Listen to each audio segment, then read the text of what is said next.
The Israeli journalist Gideon Levy has spent over 3 decades reporting on the occupation of Palestine, asking his readers to examine the human cost of apartheid and now genocide. He's paid a heavy price for his courage, for defying an Israeli media and educational system that masks and denies Israeli crimes, insists Jews are eternal victims, and employs racist tropes to dehumanize Palestinians.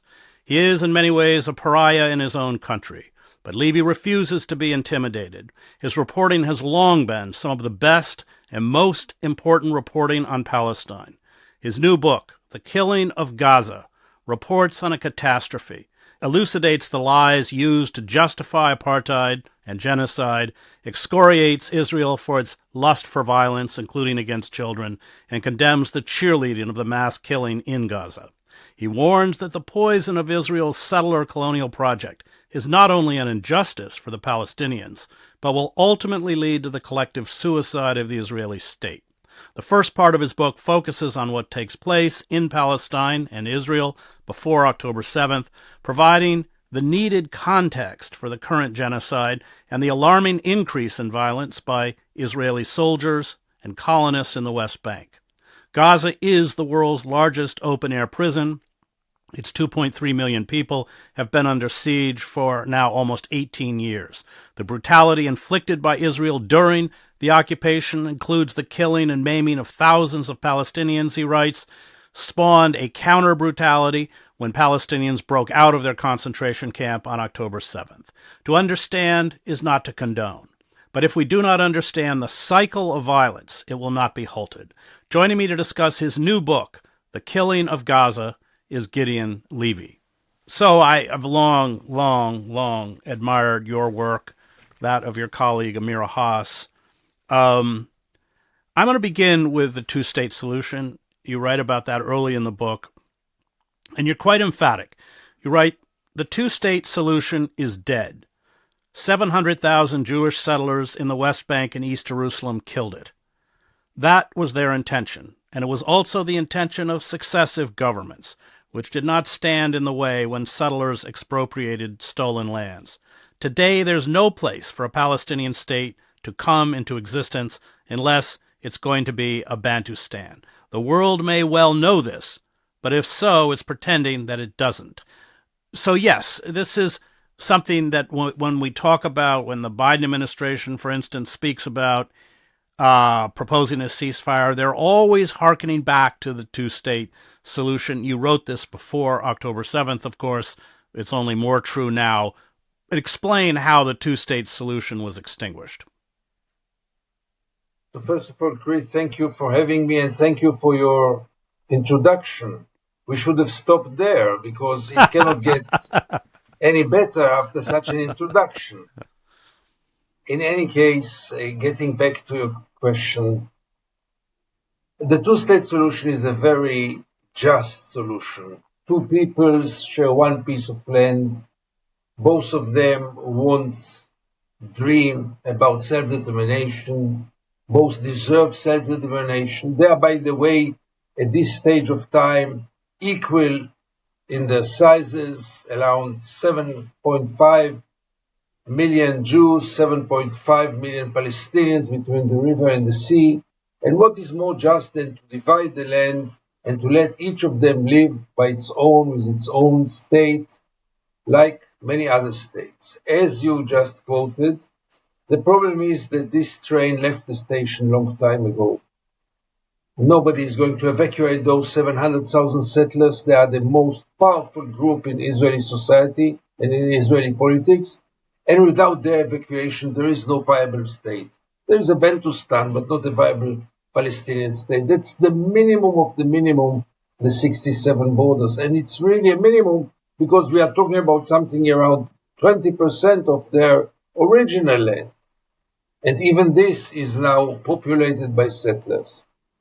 So we can continue to say two-state solution like the Biden administration does, like the entire world does, like the Palestinian Authority does, like the EU does. Everyone is in favor of this two-state solution. And I can assure you, Chris, that almost all those who support the two-state solution know very well that it's not an achievable goal.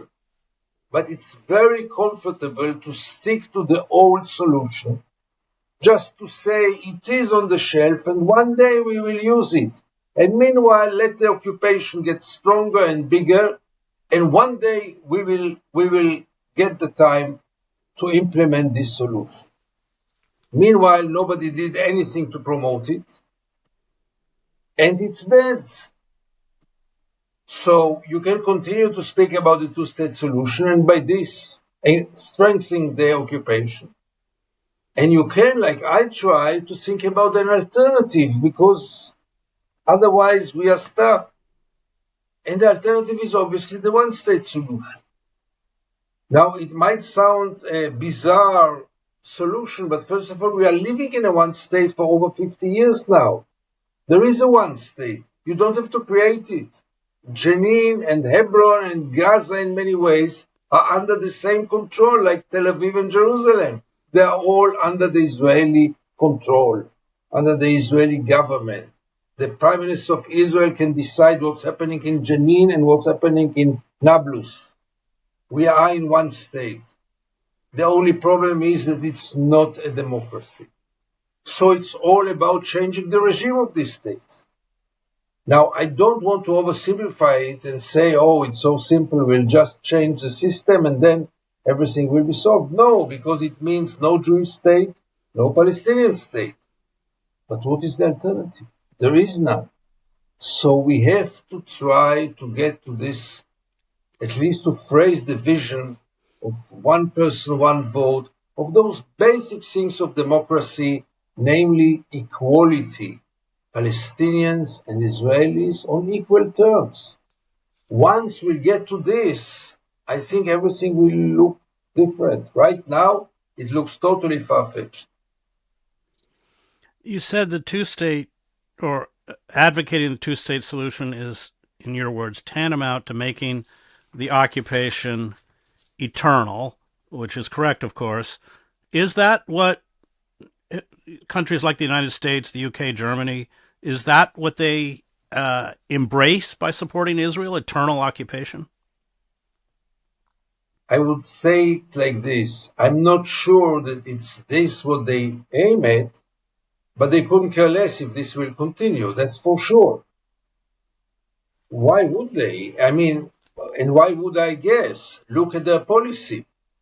Their policy teaches us that they are in favor of the Israeli occupation only because of the pure fact that they could have made a huge change and they never bothered to make a change. You really think that if the United States and the EU and the rest of the world would have really wanted to see a Palestinian state long time ago, the international community couldn't do anything about creating it? Sure it could.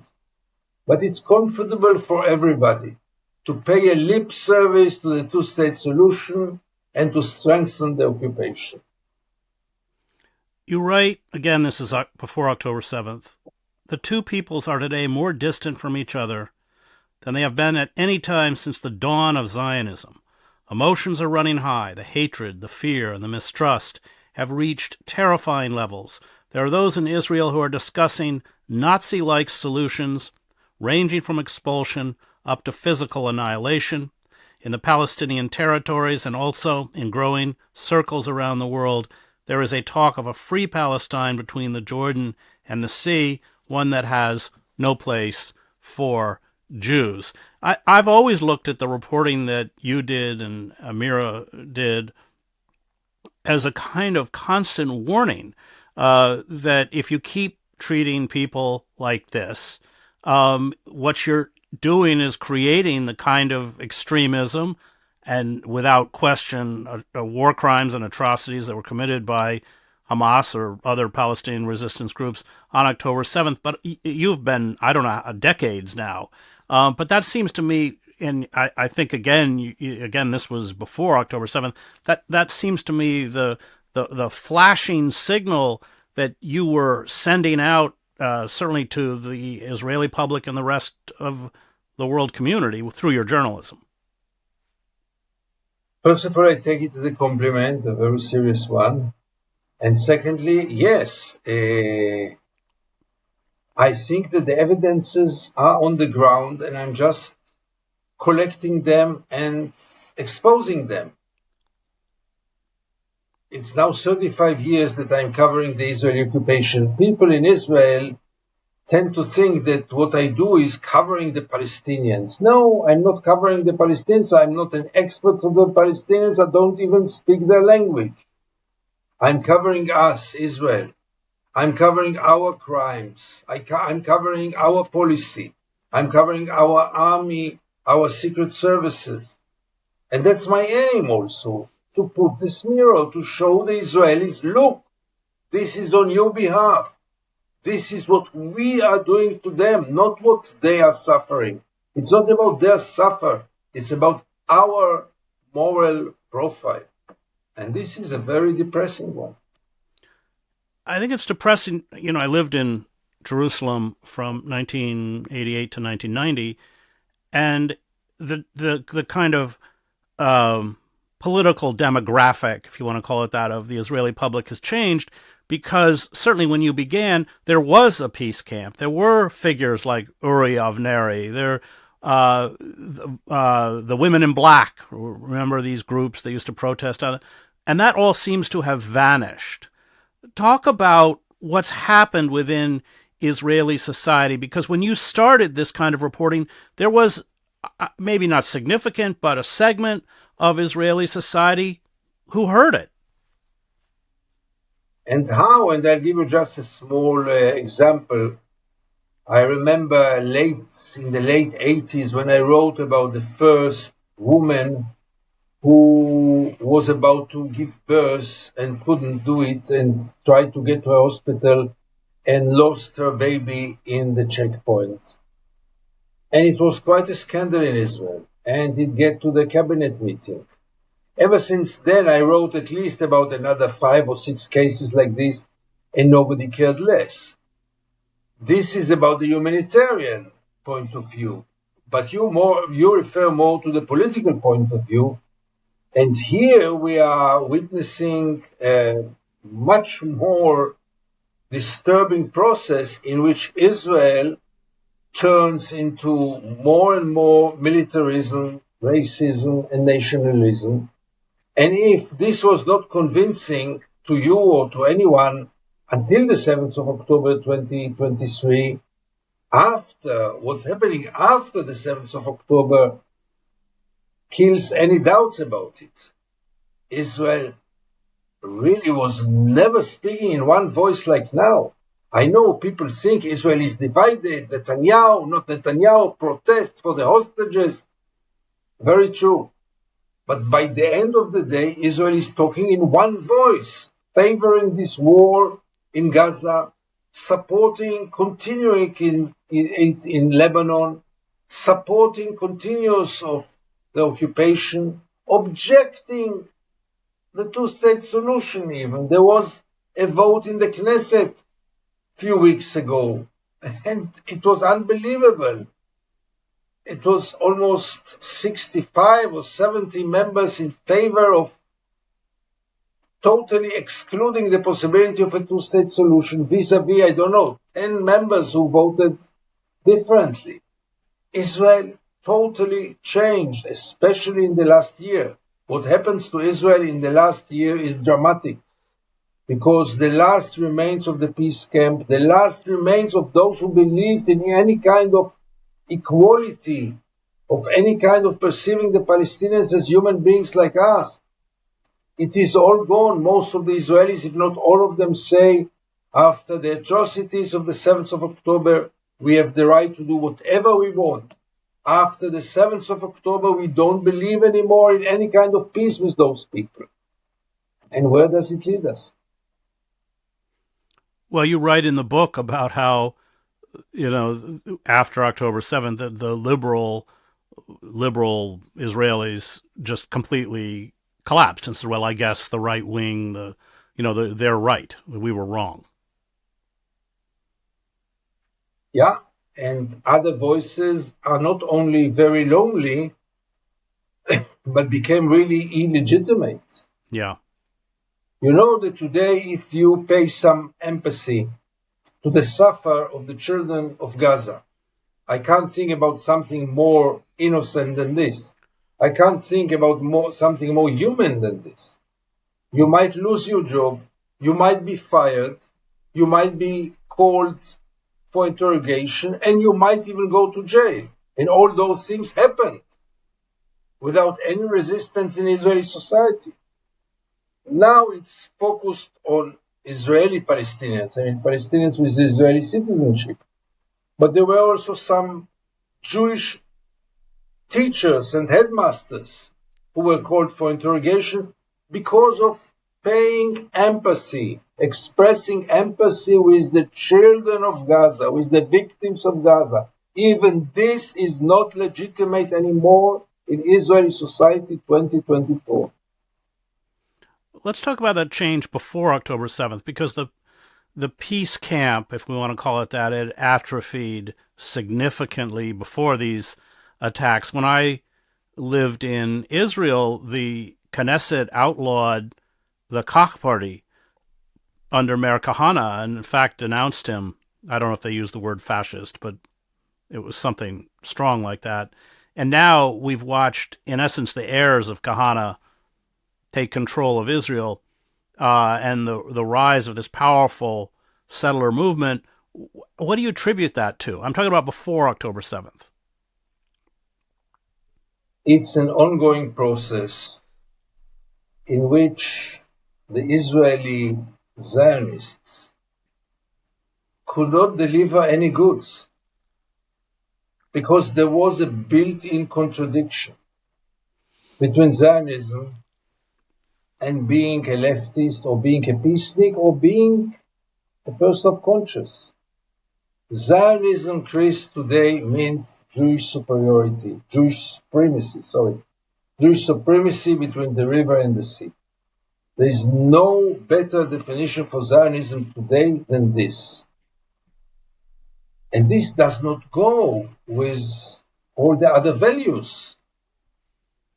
So gradually, people realize that the camp who defined itself as Zionist left is totally hollow, is a masquerade. They are the one who established the settlement project, not Netanyahu. They enabled it. They did nothing to end the occupation. And all of a sudden, people saw that the king is totally naked. And then came the 7th of October, because at least the right wing, they have a plan. What is the plan of the Zionist left? Except of talking and talking about peace process. What is their plan? What is the end game? And then came the 7th of October and really terminated it. Put an end to all the doubts. There is practically only one camp in Israel, the camp which supports apartheid and occupation. Yeah, these old Zionists, you knew them as well, better than I did, Teddy Kollek and Abba Eban. They were certainly charming in a way that these current figures like Netanyahu or Smotrich are not. How did you view Rabin? Was his intent to create a two-state solution genuine in your eyes, or did he just want a colonial police force, which is basically what the PA is in the West Bank? I knew Rabin in person because at this time I was working with Shimon Peres.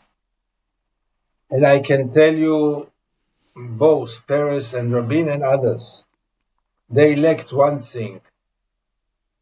They lacked the deep belief that the Palestinians are human beings like us, or that they are equally, or they have equal rights on this piece of land, national rights. They never accepted this. And you could feel it. Rabin was a general all his life. He fought against the Palestinians.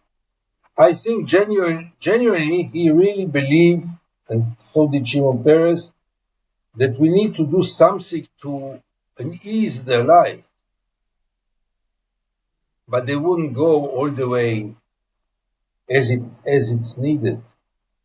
And those who think and claim until this very moment that Yigal Amir, the murderer of Rabin, murdered peace, as if Rabin would not have been murdered, we would have lived today in a reality of two prosperous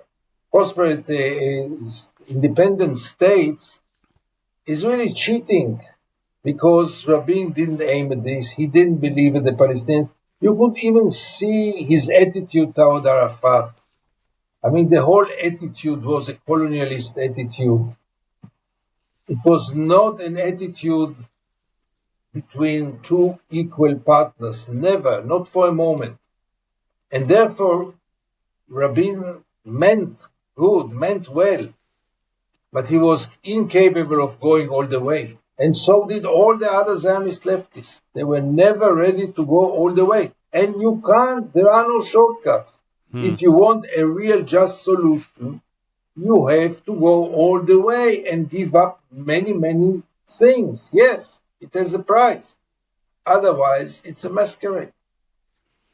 I want to talk about what you call Israel's bipolar society. You say it fluctuates between mania and depression, scandal and festivities, between commemoration and suppression. One moment the entire nation is an army at war. The next, it's as if nothing had happened. Even the Israeli sacrifice has been forgotten, not to mention the killing and destruction in Gaza, which were never really mentioned in the first place. Except for the direct victims, nobody seems to remember that a war went on. Talk about that peculiar, what you call this peculiar bipolar characteristic of Israel. I wrote it before the 7th of October, and now you can see it much more. I'll give you just the last example. In the last 3 days, Israel is in euphoria. There is a feeling that the Israeli army is doing so well in Lebanon, and everyone wants more of this, more of this. And the feeling is that we are going to crush Hezbollah. And all of a sudden, everyone appreciates the Israeli army as it is really, especially after the operation of the devices, of the walkie-talkies and the pagers. Admiration to the Mossad, to the army. Everyone is in great euphoria. In a few days, it will be over. Because it will be over, because we have been in this scenario so many times, including in the last year in Gaza. It's always like this. We start a war, there is a big euphoria, everyone believes that here it comes, and then we get more and more complicated, more and more bloodshed, more and more prices for both sides, and then we are totally stuck. And then there is an overall depression, we are lost. Israel will not exist in 20 years. I mean, I don't know one people in the world who even asks, would his state exist in 20 years? The only place on earth that this question is raised at all is in Israel, by Israelis. Those who 2 days ago were sure that we are on the top of the world because we killed 5 Hezbollah commanders. And then they asked themselves, will we survive? Will we exist? It's another Holocaust. What will be? This can be analyzed only by a psychiatrist. You write, since the first Lebanon war, we should be clear, was it 2016? When was the last occupation of Lebanon?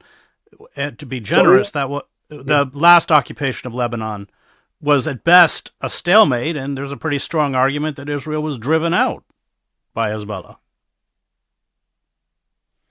Absolutely. The only thing is that you call it occupation. Israel even didn't call it occupation, as you know.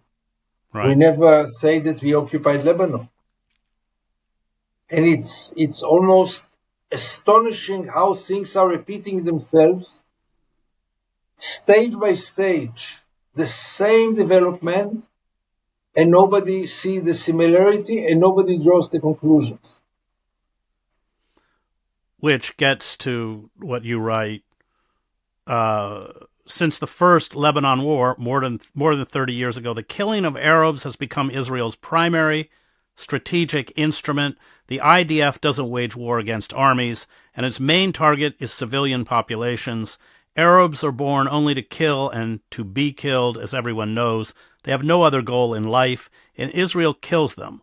One must, of course, be outraged by the modus operandi of Hamas. Not only does it aim its rockets at civilian population centers in Israel, not only does it position itself within population centers, it may not have an alternative given the crowded conditions in the Strip, but it also leaves the Gazan civilian population vulnerable to Israel's brutal attacks without seeing to a single siren, shelter, or protected space.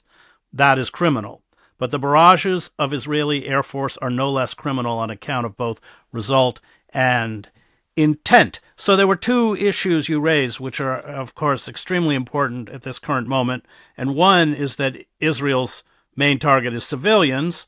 And then in terms of Gaza, of course, the fact that Hamas is largely sheltered in tunnels, or were, I don't know to what extent the tunnels still exist, and left the civilian population completely vulnerable. Yes, look, Israel denies that its main target are civilians, but the facts are talking. And you can't deny them. You can't deny that in all the last wars, the main victims were civilians. And I know all the excuses and all the lies and the truth thing. Take, for example, this ridiculous argument that it's their fault because Hamas or Hezbollah hides within civilian population. I live in one of the most peaceful neighborhoods of Tel Aviv. Next to the Tel Aviv University, I guess you've been here. Around me, in a distance of less than 1 kilometer, there are at least 3 major security facilities. Where else can they be? And Israel has some space. Where do you want the people, the armed forces of Gaza be exactly? In this narrow, tiny piece of land, where can they exactly be? What is the alternative if not to be within the population? There are no spaces in Gaza. And if you walk in Tel Aviv and you hear old people, they will tell you, you see this school? Here in 48, we had our arms storage place. And you see this hospital? Here we trained fighters. Israel did the same. So this is not valid, those excuses that we are killing civilians because of Hamas' fault. But more than this, there is something much deeper than this. There is nothing cheaper in Israel today, before the 7th of October and obviously after. There is nothing cheaper than lives of Palestinians. Nothing cheaper than this. And even if Israel might prove that it doesn't aim at civilians, the majority of the victims are civilians. Maybe not in intention, but without any intention not to kill them. And after 41,000 people killed in Gaza, with around 17,000 of them children, can you claim anything else but this? I want to ask you about a column you wrote called "We Should Be Saluting the Gaza Strip." And you write, were it not for the Gaza Strip, the occupation would have been long forgotten. Were it not for the Gaza Strip, Israel would have erased the Palestinian issue from its agenda and continued on blithely with its crimes and annexations, with its routine, as if 4 million people were not living under its heel. Were it not for the Gaza Strip, the world would also have forgotten. Most of it already has. This is why we must now salute the Gaza Strip, mainly the spirit of the Gaza Strip, the only one that is still breathing life into the desperate and lost cause of the Palestinian struggle for liberation. Well, on October 7th, this is the argument that Hamas made for its incursion into Israel, so that they would not be forgotten, because at that moment you were having all these noises about Saudi Arabia recognizing Israel and the Abraham Accords. But I thought that was a really great column. But I want you to talk about what it is that you were writing about there. I'm quite astonished. I didn't remember this column. I'm quite astonished that I had the guts to write it and Haaretz had the guts to publish it. But seriously speaking, it's very clear when the Palestinians sat silent, were passive, didn't resist, nobody cared about them. We had the 21st years of the occupation between 67 and 87. Things were very calm. Everyone was sure in Israel that the occupation will last forever. It became totally normalized. They clean our streets. At this stage, they were allowed to work in Israel. They clean our streets. They build our buildings. They pave our roads. And they will never have citizenship. The only people in the world without any citizenship of any state. And that's a normal phenomenon. It took the resistance of the first Intifada, which was relative to the other uprisings, the most innocent Intifada of stones and burning tires. But this first Intifada, 87, 88, 89, brought us first to Madrid and then to Oslo. Without this, nobody would bother at all. Well, there's no problem. Why should we bother? If it's not broken, you ain't fix it, or how you say. Nothing is broken. Nothing was broken. We taught the Palestinians that their only way to achieve something, not only the Palestinians, the Arab state, the only way to achieve something is only by force. I don't have to recall the example of the Yom Kippur War, of the 73 war. Sadat was there, called for a peace treaty with Israel. Golda Meir said no. And then came the war with 2,700 Israeli soldiers killed. And then Israel was ready to give up the Egyptian occupied territories.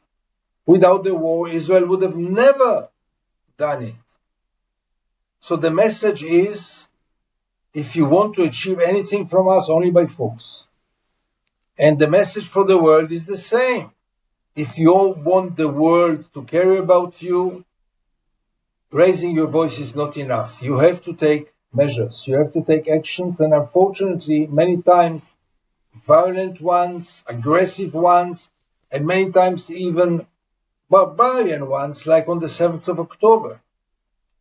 But is there another way for them to remind their existence and their problem? I don't know about one. Well, you write, the way of terror is the only way open to the Palestinians to fight for their future. The way of terror is the only way for them to remind Israel, the Arab states, and the world of their existence. They have no other way. Israel has taught them this. If they don't use violence, everyone will forget about them, and then a little later, only through terrorism will they be remembered. Only through terrorism will they possibly attain something. One thing is certain: if they put down their weapons, they are doomed. You're talking about terrorism. What other tools do they have? They don't have an army. Believe me, they would rather have a F-35 or F-16 pushing the button and killing masses of Israelis. They would love to have it. They don't have it. The terror is and was always the weapon of the weak ones and the weapons of those who struggle for their existence, including the Israeli Jewish movement before the establishment of Israel. What was blowing up the King David Hotel? What was putting bombs in markets and in buses? This was the only mean that they had then.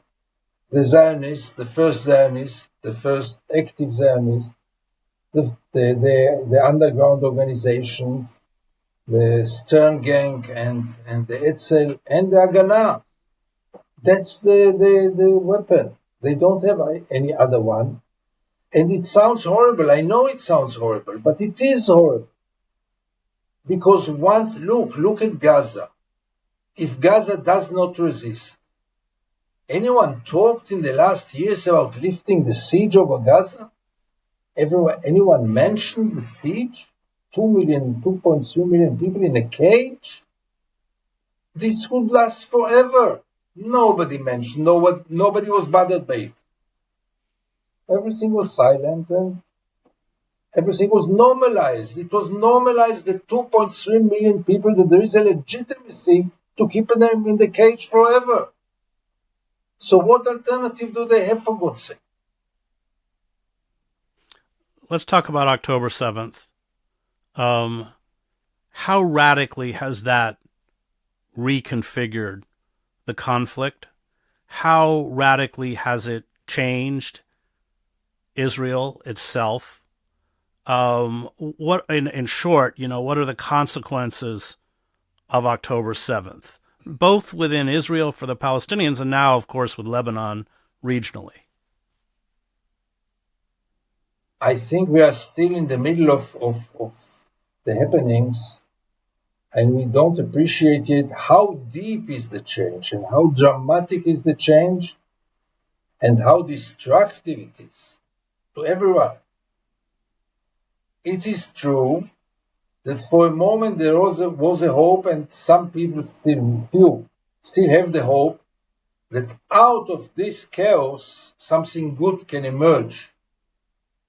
As we say in Hebrew, the darkest part of the night is the one before dawn, and then comes dawn and there is light. And we are now obviously in our darkest hour, no doubt about this.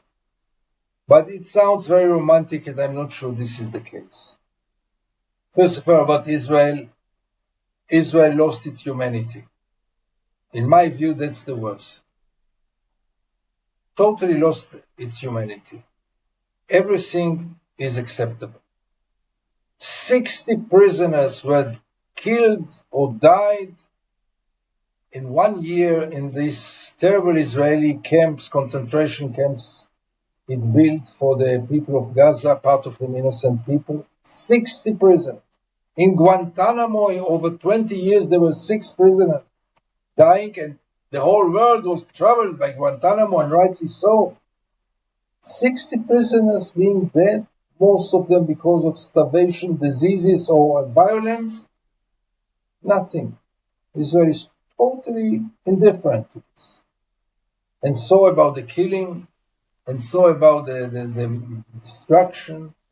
Israel lost its humanity. That's the first and most dramatic change.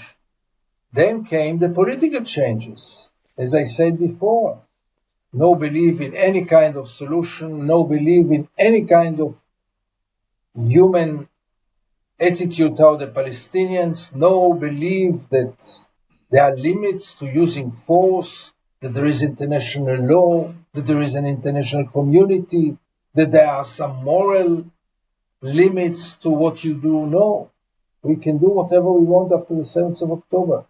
And nobody will tell us how far can we go. We can go as far as we want. That's a change which will not end or be irreversible after ending this war, or the 2 wars now. It will remain with us for a long time, and it will not enable any chance of any kind of settlement when this is the attitude. As for the Palestinians,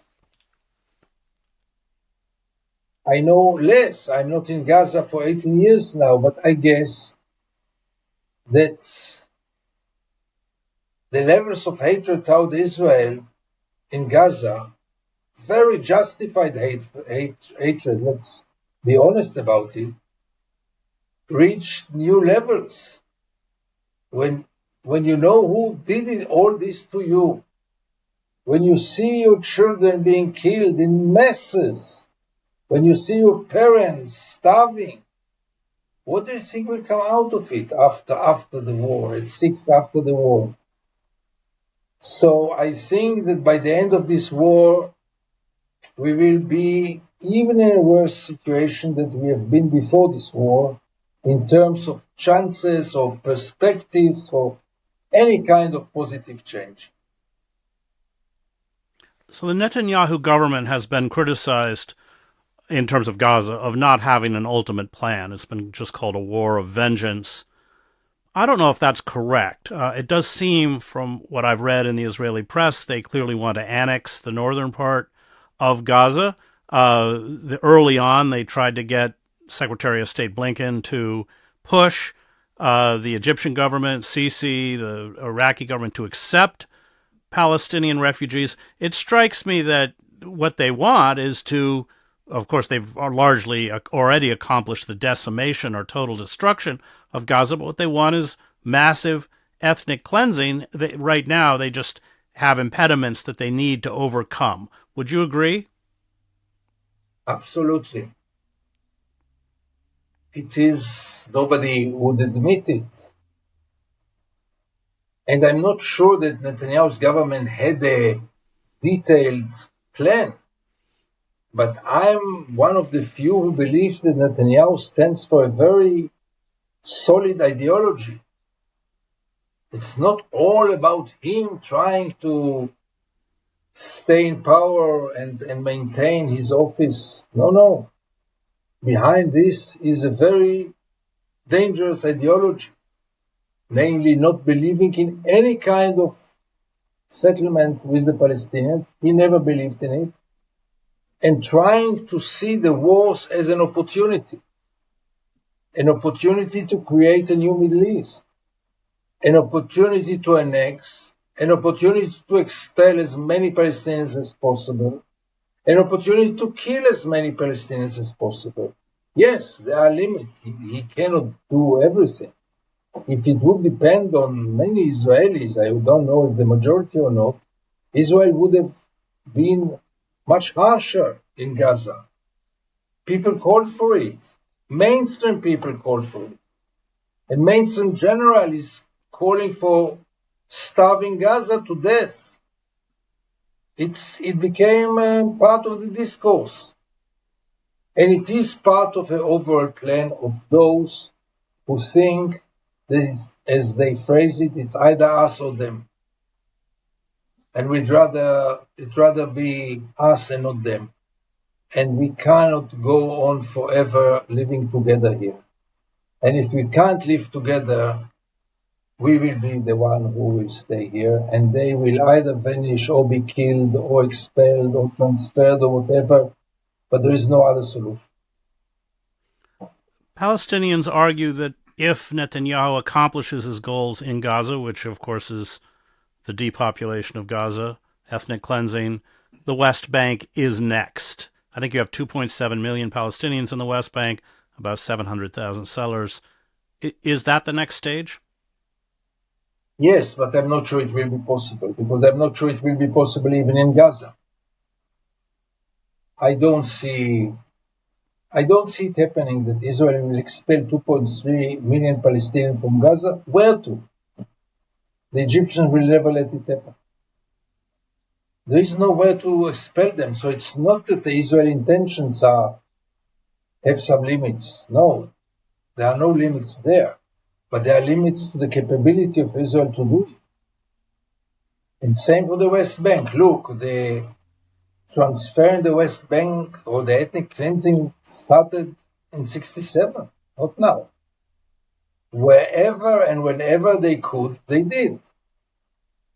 By the time we are talking now, they are doing it systematically in the Jordan River, in the Jordan Valley, and in South Hebron, expelling shepherds. There are dozens of villages which were already left by the inhabitants because they couldn't live anymore with the violence of the settlers.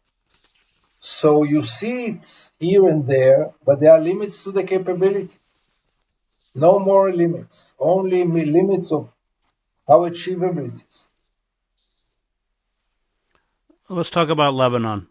I don't think there's any other way to read what happened as a kind of the exploding pagers and walkie-talkies. Israel had to know that there would be a response. Up until now, Hezbollah, like Iran, has, I think, carefully calibrated responses because they don't want a regional war. But there are just so many ways this can go wrong, including, of course, the occupation of southern Lebanon once again. How do you see what's happening in Lebanon? First of all, I'm very, very worried that it's going for a ground operation. And a ground operation will be a game changer. And I think we are very close to it. Even if Netanyahu is not in favor, his partners don't leave him any choice. His partner in the coalition. And you heard it just today when there was an idea for a ceasefire offered by the United States and France. And when he get on the plane on the way to New York, he didn't say anything. But when he got off, after he got so many objections from his partners, he immediately put it off the table. So he's quite taken hostage by the extremists in his government. But in any case, I'm very scared that we are going to a ground operation and then we are really in trouble. Everyone is in trouble then. And I think that, again, it's all about the capabilities, not about any restraints that Israel will put on itself. I would say even something more outrageous. Until now, I'm very careful, until now, Hezbollah is more careful than Israel in using its force.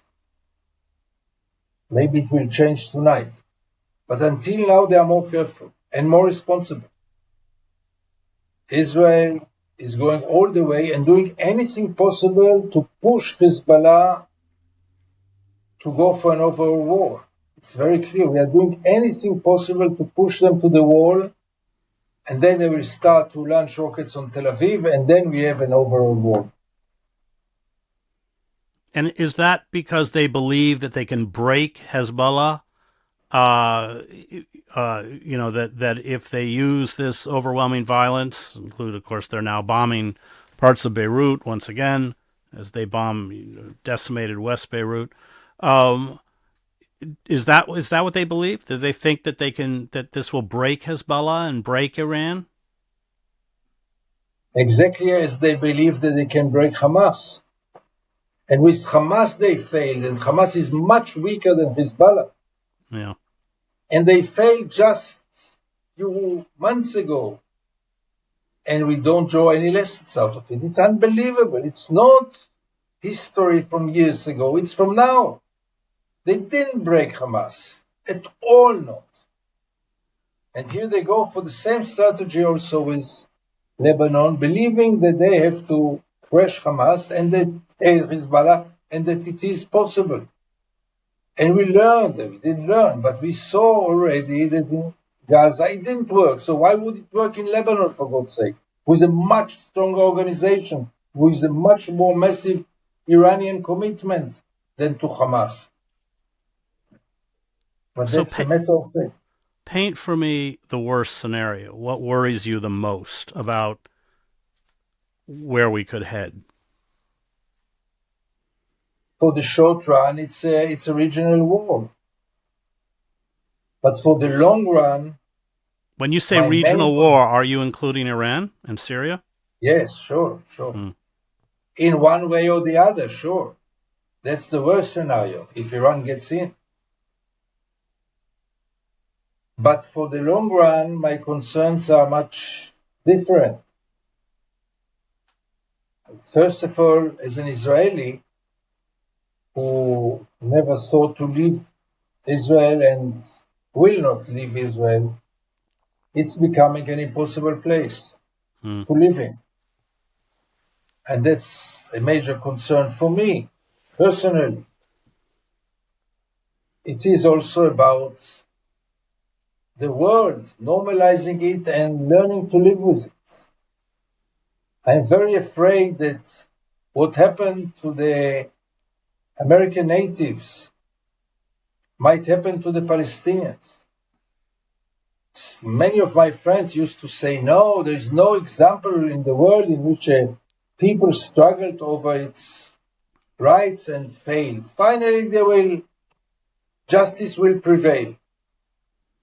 I look at the American natives, and this is not the case. Palestinians can turn into it. The world will, in a certain stage, will be sick and tired of this whole thing. Things will become normalized, legitimized, and it will be very clear that the world lives in peace with a clear, declared apartheid state, which is the darling of the West.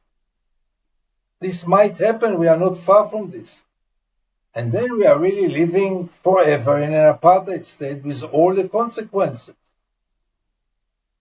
I can't see a more probable scenario than this right now. I mean, the only thing I would add is that in order to subdue the indigenous population in the United States, they had to kill 90% of Native Americans by 1898. I think that was Wounded Knee. 90% had been killed. This is true, but first of all, Israel is doing its job in killing not 90%, but in Gaza, I think we killed already in this war, if I'm not mistaken, 5%. Well, we've killed a lot. Israel's killed a lot more than 40,000. I mean, there are I know so many Palestinians, and they just tick off, as you must have heard, the numbers of missing, the people that are unaccounted for. So we are doing the job. We are getting there. And secondly, we are killing the Palestinian people. The people of Gaza, after this war, will not be the same people. We broke all the solidarity there, all the social networks. I mean, we are really breaking them as a people. You don't need necessarily to kill them physically. But we are killing their spirit. We are killing... You see, they must be broken people. It's not clear yet because none of us can get there and see what's going on, what is really going on. But this is killing. My book is called Killing of Gaza. It's not only the physical killing. It is really also the national killing, the killing of the spirit, the killing of morality, the killing of values, the killing of everything which is human. So we are on the right way. Great. That was journalist Gideon Levy. We were discussing his book, The Killing of Gaza, Reports on a Catastrophe. I want to thank Thomas, Sophia, Diego, and Max, who produced the show. You can find me at chrishedges.substack.com. And I would like to, Chris, to thank you for this very, very challenging and interesting conversation, at least for me. Oh, thanks. Thank you for having me.